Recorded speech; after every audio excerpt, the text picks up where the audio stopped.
29 and I find myself wondering what did happen to the last 10. I ran away with my life, fast forward, never turn back again. It's kind of funny that the more we pass time, the more we need to set them rewind. And 19 was the year I had to leave you, but now I'm seeing all the signs. Is this really happening? I can't believe it's true. I'm just as surprised as you. Is this really happening?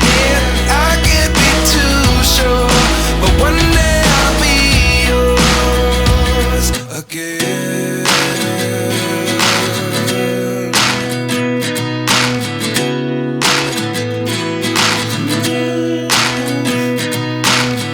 Life lessons come one in a dozen. The other 11 get something from nothing.